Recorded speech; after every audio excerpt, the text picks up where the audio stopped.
There's a specific quality that most confident people have that's practically impossible to fake. It's not how they carry themselves, what they say, or even how they look. It's that they seem completely unbothered by people's reaction to them and whether they're impressed. It's as if the reaction of others doesn't tell them anything, and it doesn't change how the confident person feels about themselves either. We've spent years looking at this quality, understanding it, and how confident people embody it.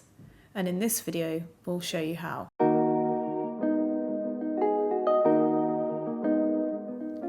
Welcome to the YouTube channel for Catch. My name is Sam and I'm the founder here at Catch. And on this channel, we help you to become the most unstoppable version of you. If you're interested in coaching with us or tools to build your confidence at home, all that information is in the description box below, including a free to enter competition with prizes of up to £250, so check that out. Most of what gets called confidence advice online is actually performance advice. How to walk, how to talk, how to project a certain image onto others. And that can help build our confidence from the outside in. The issue is that outer confidence that's built on performing a role not only feels like acting to us internally, but we're dependent on the approval and the reaction of others. So if we're playing that role and we don't get the responses that we want or we envisage, then we feel like a failure and our confidence crumbles because there's nothing underneath it. There's no foundation. And that's the difference between external or outer confidence and true internal confidence. Outer confidence is built on the surface.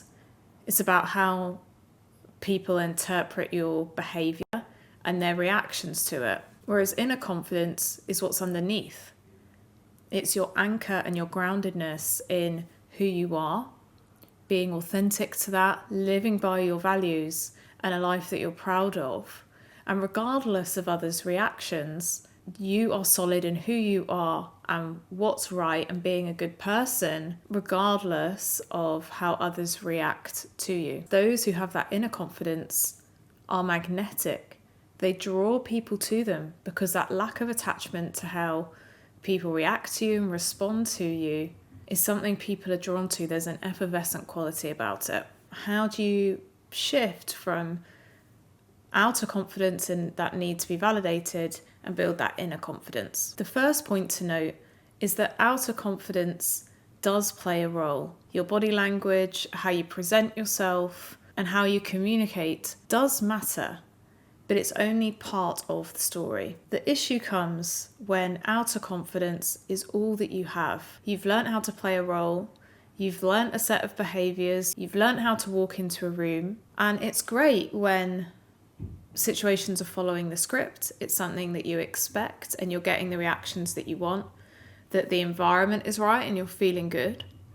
But as soon as someone goes off script or reacts in a way that you don't expect, that's when that outer confidence crumbles because it depends on that positive feedback. The moment that changes, the performance gets more difficult to hold on to and to continue. And that's why we can see someone be very extroverted and confident with everyone in the room until they face a setback or the one person they want to impress doesn't give them that validation, and suddenly their confidence crumbles. Without that inner confidence, the outer confidence is like building a house on sand. And most people can feel that gap between the version of them that they're projecting and pretending to be and the real person inside. Now, when it is helpful as if we're practicing a new skill or a new way of operating, it can feel fake at first.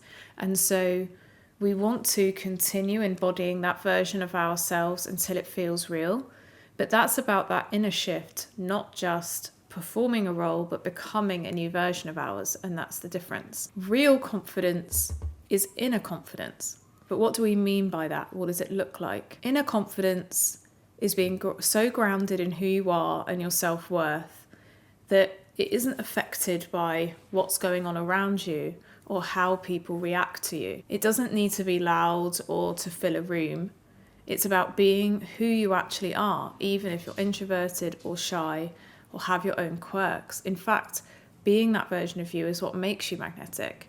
It allows you to be relaxed, be present, and be curious about people that you meet and new opportunities, not because you're trying to get something or you're trying to perform and come across a certain way, but because you're excited and curious and present in life. You're not worrying about how you're coming across, so it enables you to be very much in the moment and connect with that other person who's in front of you, whether that's in dating or in friendships or even colleagues. And the great thing is, research has shown that inner confidence, or self-efficacy, as it's called in the psychological world, is something that we can build. It's not an inherent trait, it is a skill. And we did a video on this recently, how to train your confidence like you train your body or any other skill. So I'll link that down below. And inner confidence is that groundedness and consistency that you are who you are. You're grounded in that regardless of how others react to you. And that's how we can build that skill. Showing up aligned with our values and based on who we are, regardless of how others around us respond. And that's built through real experience, real knowledge in yourself, and taking the time to get to know who you are and what matters to you and showing up in that way. You can't fake your way to inner confidence because it's about how you show up for yourself over time. And that leads on to our next point, that performing confidence or trying to come across in a certain way to impress others comes from a place of fear. And it's a response to a lack of inner confidence. When your self-worth and your confidence is low, or it's tied to how people react to you and how others see you, the performance is a form of protection. It means that rejection can sting less because it doesn't feel like it's about who you really are, but it's about the performance. And therefore all you need to do is review the performance and tweak how you show up to win people over and get what you really want. And if you show up well enough and play the part well enough, it's not a judgment on who you actually are and a judgment on whether you're enough. But the problem with that is when we're running an internal monologue on how to show up and the right things to do, we're not fully present.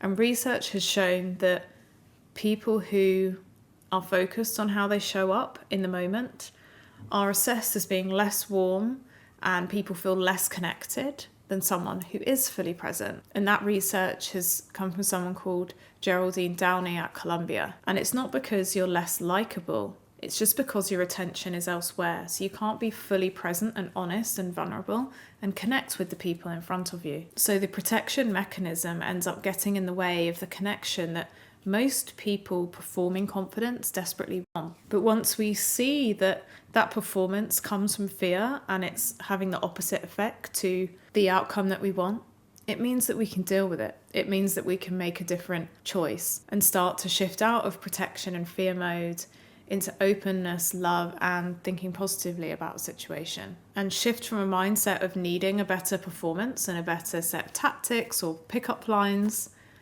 or just the right thing to say over text, into not needing it, feeling safe enough to just show up at yourself as yourself and that being good enough. The inner confident you being good enough. That version of you already exists. It's just about learning a different set of skills and mindsets to get there. But some of you may be wondering, okay, that sounds great, but it sounds difficult. And what is there underneath? What if that version of me isn't good enough and I get rejected and get hurt again? What we're trying to show is that by being your authentic self, you'll be lighter, you'll be happier, you're not dependent on others' validation, but that also makes you magnetic. So it means that you can enjoy life more, be more connected with people and get the outcomes that you want. It just takes the bravery to step away from that protection mechanism and the habit of potentially a lifetime and making a different choice. And just because you have been performing, perhaps in certain scenarios, doesn't mean that the real you isn't under there.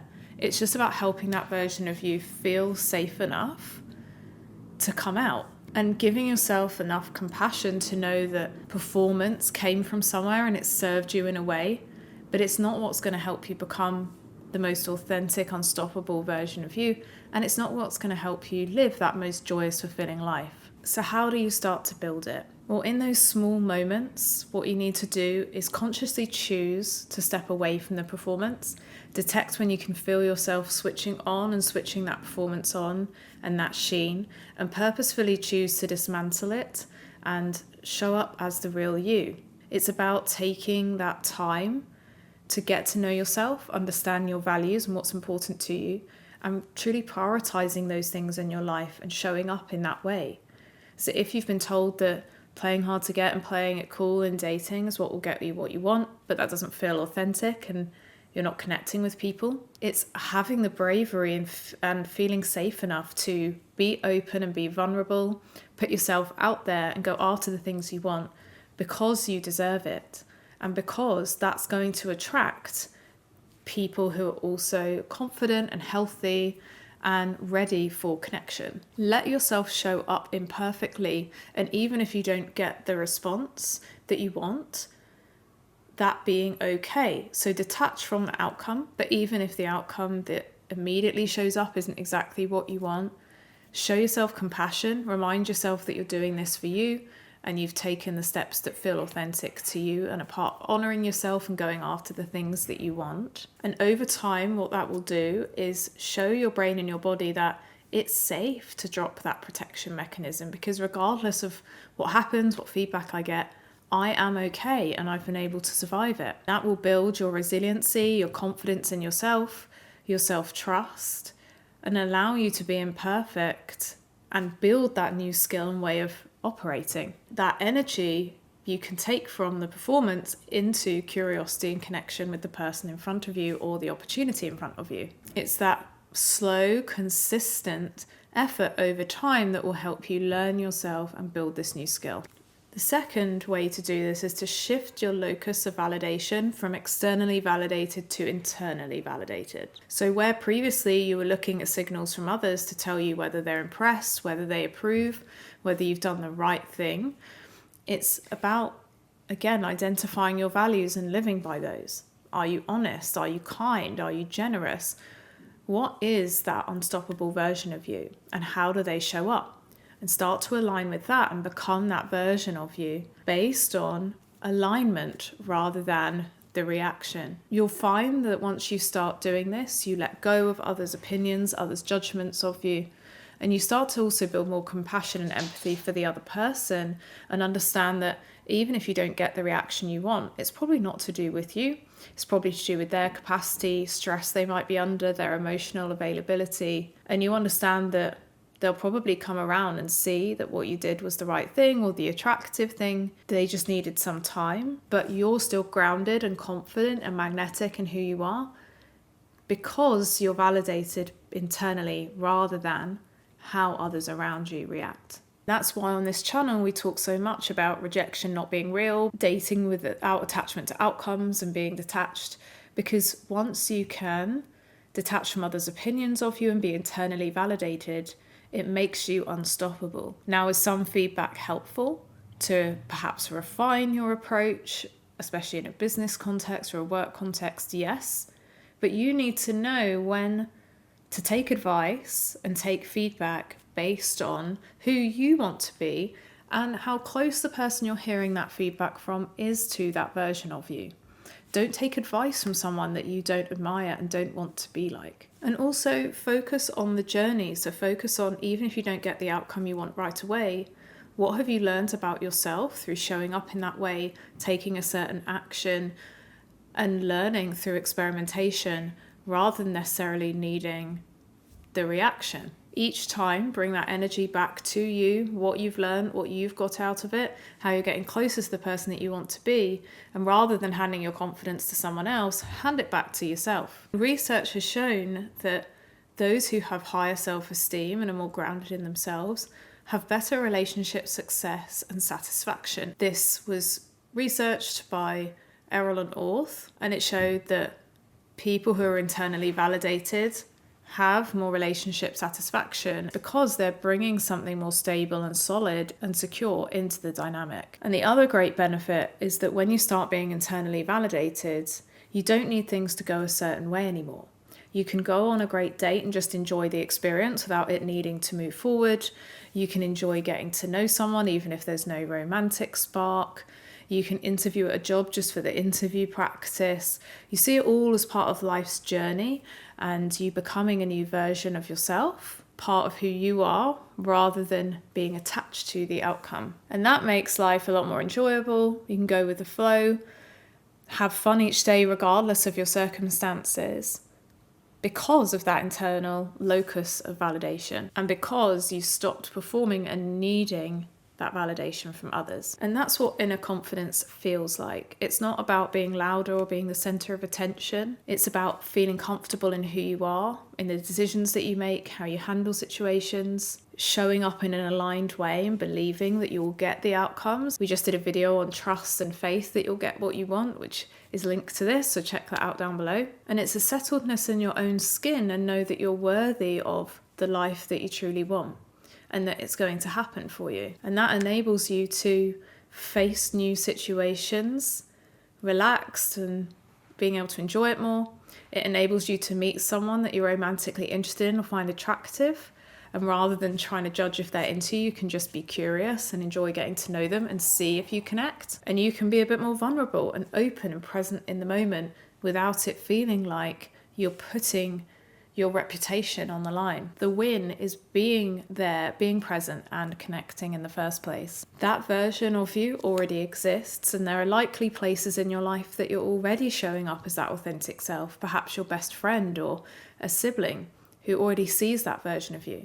It's just about taking that magical version of you, and perhaps the last time you were like this was as a child, but taking that version of you and letting them loose, letting them be free and enjoy life. It just takes the courage, as we've talked about today, to drop the performance, start internally validating and shift from out there into focusing on inside. And that is real freedom and becoming unshakably confident and the most unstoppable version of you. And that's what we want for our viewers and the people that we work with at Catch, to be able to enjoy the flow of life and get the most out of life rather than white knuckling it and gripping their way through it, forcing things, because life can be easy and it can be enjoyable and you all deserve it. So we hope that that helped. If you tuned into our video last week on trust and you took part in our 1 week trust and faith challenge, this is us holding you accountable. So let us know down below